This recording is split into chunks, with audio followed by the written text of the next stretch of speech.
Wie gun je het meest van de andere duo's? Wie?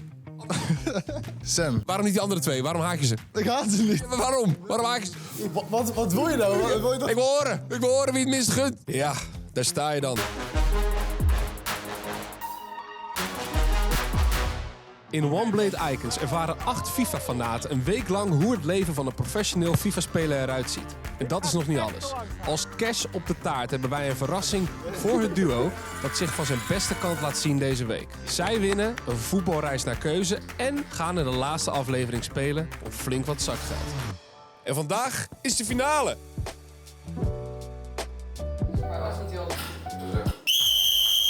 Jongens, verzamelen in de keuken! Het huis is een bende. Een e-sports bende. Binnen 5 minuten wil ik het huis helemaal clean, want er vallen punten te behalen. 5 minuten, hebben jullie. Opruimen! Er vallen punten te behalen! Bottles nightly, yeah, we're dancing slightly. This bass has got me feisty. Ja, ik denk dat er toch veel punten vallen te behalen. Natuurlijk vallen geen punten te halen. Natuurlijk niet. Ik heb gewoon geen zin om op te rijden. Alright! Opruimen! Nightly, yeah, we're dancing slightly. Afwas! This bass has got me Burpee! Tijdens de afwas! Juist! Yes! feisty. Jongens, fantastisch opgeruimd. Maar ik heb gehoord dat er dus nog een klein beetje kontjekick gedaan gaat worden. De winnaar van het onderling toernooi die mag kontje knallen op de rest. Dus de rest gaat in één lijn staan en de winnaar mag zo hard als je kan rammen. Wie is degene die buiten zo gaat staan? Iedereen behalve? Tigo. Geen genade, hè? Geen genade. Gewoon echt goed, hè? Ja, wel even iets dichterbij. Jawel. Want, maar anders slaat nergens op, De spelers mogen dan wel bijna echte pro's zijn. Het is natuurlijk ook belangrijk dat ze een beetje zelfverzekerd en eerlijk voor de camera overkomen. Eens kijken of ze hun woordje klaar hebben op een aantal spicy vragen. €100 per maand? Dat kan toch niet? Nee. En dan komt een hele irritante interviewer. Ja. Je kan je misschien voorstellen, dat ben ik, om een paar pittige vragen te stellen. Zit je er klaar voor? Ja. Mooi. Wie gun je de serie... Wie gun je de winst...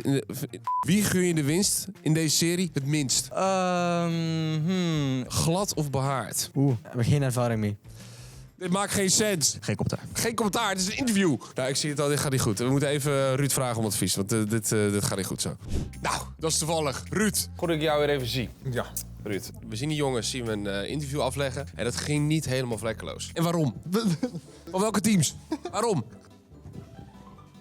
Hoe deed jij dat vroeger met de media en met lastige vragen die je uiteindelijk kreeg? Nou, je moet vooral jezelf blijven. Dat is het allerbelangrijkste. Je moet niet te snel willen antwoorden. Je moet goed even nadenken van waar wil hij naartoe? Wat zou hij kunnen vragen? En als je in de moeilijkheden bent, dan moet je een vraag terugstellen.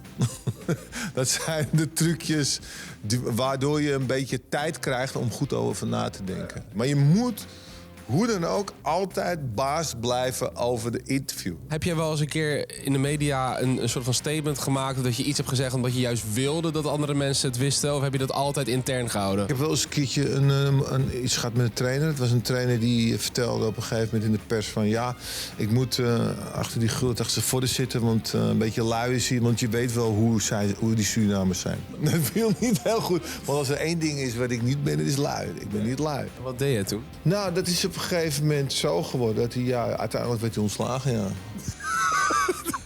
Punt. Super, dankjewel Ruud. Ik denk dat de jongens hier echt wel wat aan hebben. We gaan even terug naar het interview. Stel, je bent bezweet. Houd het vast. Je bent bezweet. Je bent bezweet. Wie van jullie zweet er normaal gesproken het meest? Matchen. Ik zie het, niet zoveel zweten, maar kom op. We hebben een interview te doen. Nou, ik denk ikke. Frank was een beetje aan het pushen, dus je moest snel bedenken wat je ging zeggen. Hoeveel denk je dat het team Gudde speler verdient? Wat wekelijks, maandelijks? Maandelijks. Ik zeg toch wel 1800. €1000 normaal. 1500. €100 per maand. €100 per maand? Dat kan toch niet? Nee. Wie gun je de winst in deze serie het allerminst? Tigo. Bradley. Iedereen behalve mezelf. Tigo. En waarom haat je Tigo? Nee, ik haat Tigo niet, maar Vind je Tigo echt een mindere gast? eigenlijk dinsdag dacht hij al tot Het iets. is zijn eigenschap, is het gewoon zijn karakter dat je niet leuk vindt? Vind je het een lelijke jongen, vind je het mooi? Dat is een mooie jongen. Waarom haat je sporten? Ik haat sporten zeker niet. Maar waarom wil je dan niet sporten? Sinds wanneer wil ik niet sporten? En als je in de moeilijkheden bent, dan moet je een vraag terugstellen. Wat is de slechtste eigenschap van de speler naast je? Alles zit goed.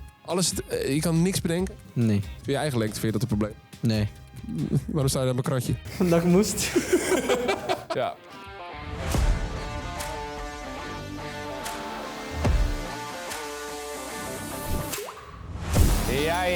Ja, jongens. Jullie mogen hier even verzamelen. Team 1, team 2, team 3, team 4.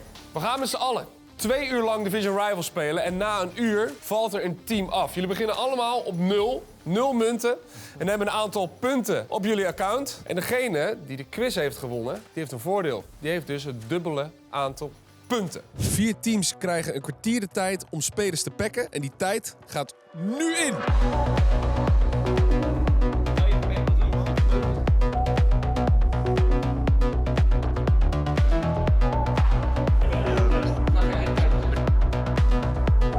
Ja, ik weet niet, man. Deze ga je niks uit krijgen. Misschien deze nog beter zo. Ja, dat is beter. Die is beter dan deze. Ja, toch? De spelers zijn gepakt, teams staan klaar. Tijd om wat potjes te winnen en wat punten te verzamelen in Division Rivals. Klaar voor de start? Daar gaan we. Ja, toch. Heerlijk. Kom op. 4. Lekker. Ja, win. Ja, 4. Maak hem. Ja, toch? Oké, kom op. Wegwezen. Nee, is weer weg. Weer weg. Yes. Weer weg. Hij is al een twijfel. Zoals 2. 2. Hey. Ja, win. Heerlijk, pik. Jongens, gelijke stand. Beide dus 9 punten. Degene die als eerste de win heeft, die gaat door. En de andere valt af voor deze challenge.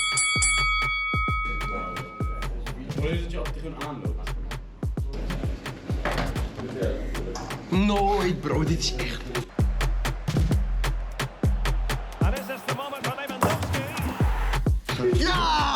Je had geluk nodig met je tegenstanders. Als je tegenstanders na 2-0 liefde had hij misschien wel beter kunnen zijn dan iemand die 10-0 op zijn kloten kreeg. Ze hebben daar inderdaad voordeel van gehad, maar dat is niet de reden waarom ze voor ons zijn geëindigd. Er is 1 team afgevallen, team van Emre. Ze gaan nu nog een half uur doorspelen en dan valt er weer iemand af. En terwijl de jongens bezig zijn, is natuurlijk ook weer, ja hoor, een winactie. Natuurlijk, we geven weer 3 keer. Ja. En een team Gullet shirt weg in combinatie met de Philips OneBlade. En het enige wat jij hoeft te doen is te reageren. Finale of finale week. Reageer gewoon iets als je iets wil winnen. Dan geef het 3 keer weg. Kom op, doe iets. Wat moest je reageren? Yo. Kom maar! Ja. Resistencia! Kom on. Win. 11. Wij hebben nog geen, Maarten. Lekker, dan staan we... Zo doen wij dat net. Ja. Maar de timer, jongens, controles, neer! We hebben een tussenstand, Ruud. En dat is namelijk als volgt. De tweede duo is afgevallen en we gaan nu nog een half uur spelen. En dan gaan we kijken wie de beste is. Oké. Game on!